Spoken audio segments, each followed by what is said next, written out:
thank you so much for the opportunity to speak today. I'm just really honored to be amongst all of these wonderful people. So in this brief talk, I'm going to just discuss the path I took to the creation of the Hope After Loss Clinic, review the goals of our clinic and the services that we provide. So the story of the Hope After Loss Clinic starts with the loss of my son, Caleb, in 2013. So at the time I was an OBGYN and I had cared for many families that had experienced loss. So as I was going into my own loss, I thought, oh gosh, I'm so much more experienced at this. I really know what to expect. And I was caught off guard completely with the mental and emotional journey that I took after the loss of Caleb. And then I was equally humbled later that year as I entered my rainbow pregnancy with my daughter, Amelia. I really just had no idea what it was to experience a pregnancy after loss while still grieving the loss of your child.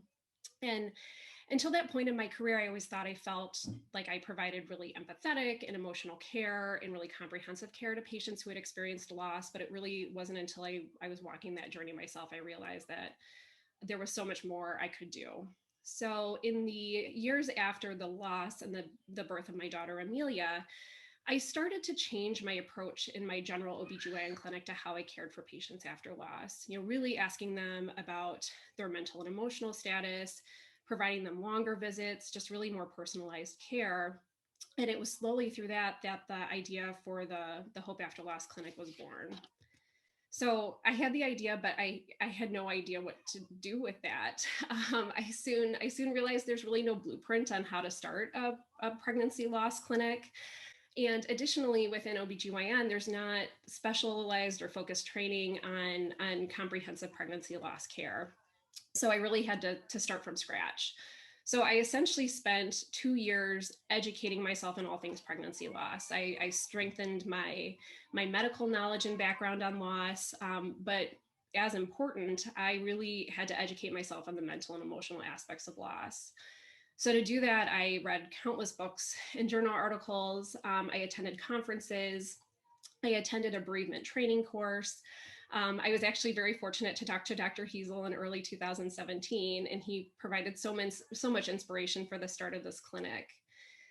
Additionally, I needed the support of my department and my institution in order to do this. And I was so fortunate to talk with my department chairwoman, Dr. Rice, and floated her this idea. And she just said, take it and run with it. So I was very lucky to have the resources, both financially and support-wise, from my department in order to do this.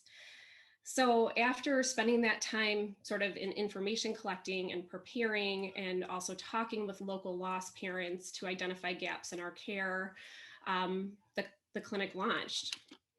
And then in order to do that, I really used sort of 3 main goals to drive the launch of the clinic and how I was going to structure it. So the first goal that I identified is to provide personalized, evidence-based, and high-quality both medical and emotional care to patients and families who have experienced loss. So in order to do that, I really wanted to create a safe space for patients to openly share their concerns, their feelings, reduce barriers for them calling in or reaching out for care, and then also offering options for longer visits and appointment times and more frequent check-ins. And I found through this that the needs that families have vary so much from family to family, but also additionally, the needs that a patient may have in the rainbow pregnancy varies throughout that entire pregnancy. So really just my goal is to meet patients where they're at and have that flexibility to change our approach as needed to really meet their needs.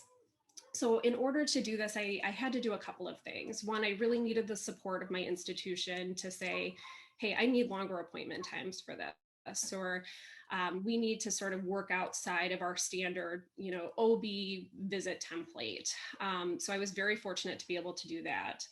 But also to do this, I needed to educate the entire clinic staff at this clinic, from the scheduler who makes the appointments, to the medical assistant who rooms the patients, to our nurses who are our frontline for patient phone calls and questions, and get them all educated on pregnancy loss care, especially the mental and emotional aspects of pregnancy loss. Additionally, I rely heavily on my maternal fetal medicine colleagues for consultations as well as ultrasounds because our ultrasound services are housed with them. And so having an open dialogue and communication with them on patients' needs, both medical and emotionally, has been really important. So the second goal of the clinic was to provide on-site counseling services to patients, which now in the time of COVID is via telemedicine. But I was very fortunate to have Dr. Julianne Zweifel within my department. So she is a clinical psychologist who specializes in pregnancy loss and mood disorders related to pregnancy. So early in the idea phase, I looped her in and we had conversations about how to plan and set up this clinic. And she was really instrumental to the formation of this clinic. So for patients who come to the clinic for medical care, they also are able to schedule counseling appointments sort of in conjunction with their visits. But also if they're patients who've had a loss that aren't coming to the clinic for medical care, but really want counseling services, they can still see Dr. Zweifel through the clinic. And then the third guiding goal of the clinic was resident education, both on the medical aspects of pregnancy loss, but also on the emotional aspects of pregnancy loss and pregnancy after loss. So in general, OBGYN residents get really adequate training in the medical side of pregnancy loss cares, especially as it relates to in the hospital. But there is really little to no training at all on the mental and emotional aspects of loss, nor do most residents really see sort of longitudinal comprehensive care from a patient who has a loss to a patient who has a subsequent pregnancy after loss, and what the medical care and recommendations look like for that. So a big part of this clinic was to include residents in this. Additionally, the resident education doesn't just stop within the clinic. Since I started doing this work, I have provided many lectures to our entire residency on both the medical aspects of loss and the mental and emotional aspects of loss. So using those goals as sort of our guiding principles, we launched the clinic in May of 2017. So we're just starting here almost to the date, our fourth year, and we're located at the University of Wisconsin. So the clinic takes place at a half day per week. However, we have providers in clinic 5 days a week who are able to see those patients. So it might be myself, it might be one of my colleagues who are in clinic. So if we have a patient call in on a Friday afternoon with a need or a concern, we have that flexibility to see them. The care team that a patient will see includes myself, as well as a fourth year senior resident, as well as Dr. Zweifel if they are interested in counseling services. So who do we provide services to? So when I was initially structuring the clinic, I was actually planning to focus on mainly later pregnancy losses and stillbirths. But in doing a needs analysis, we are not the most populous area here in South Central Wisconsin. Yet additionally, there can be sometimes insurance barriers for people coming, regionally into our healthcare system. So given that, I realized that we just wouldn't have the patient volume to longitudinally sustain this clinic. And so given that, I opened this clinic up to anybody who's experienced a pregnancy loss at any gestational age at any time. So I have seen patients who've had an early first trimester loss, upwards through patients who are having a rainbow pregnancy after the loss of a 6-month-old child due to illness. And I think that it has been actually incidentally a really good thing for our clinic that we've really opened it up irregardless of gestational age.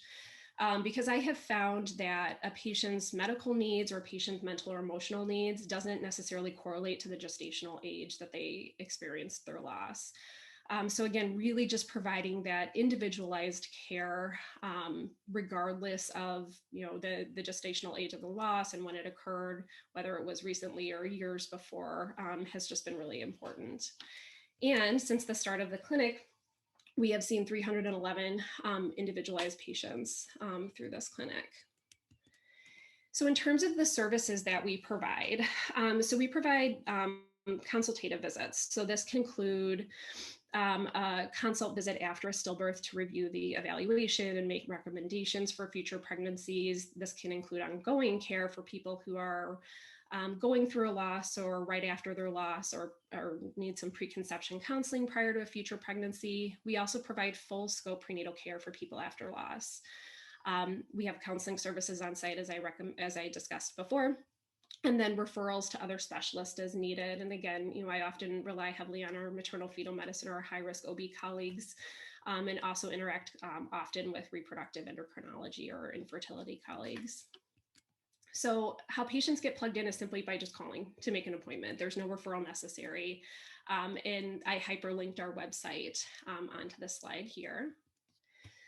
But I also want to stress that this work doesn't just stop within the clinic. And what the clinic has actually afforded me is a really unique opportunity to identify gaps in care.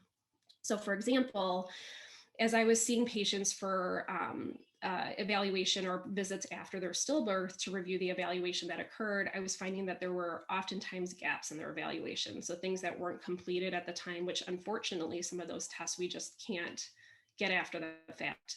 And so when I was identifying this happening over and over again, I partnered with our delivering hospital to create an evaluation protocol, so providers would know sort of what testing is recommended. Additionally, we found that patients weren't often either being offered autopsy or being offered it in such a way that wasn't helpful. And so creating some scripting to help providers feel more comfortable in discussing that with patients. Also, another gap that we identified is people feeling unprepared when they went in to deliver the rainbow pregnancy. And so through this, we've really worked on birth planning. Pre-COVID, this included setting up individualized tours of labor and delivery so that they could be in that physical space again where their loss occurred, but not in the setting of them actively delivering the rainbow pregnancy. So through the work of this clinic, I to continue to identify those gaps in care. So again, I just want to thank you so much for your time today. I really appreciate it. And I am just so honored and with everything that is being done. So thank you so much. Kristen, thank you so much for sharing that and for sharing with us about your Caleb. We're so thrilled to have you and so proud of all the work that you've done.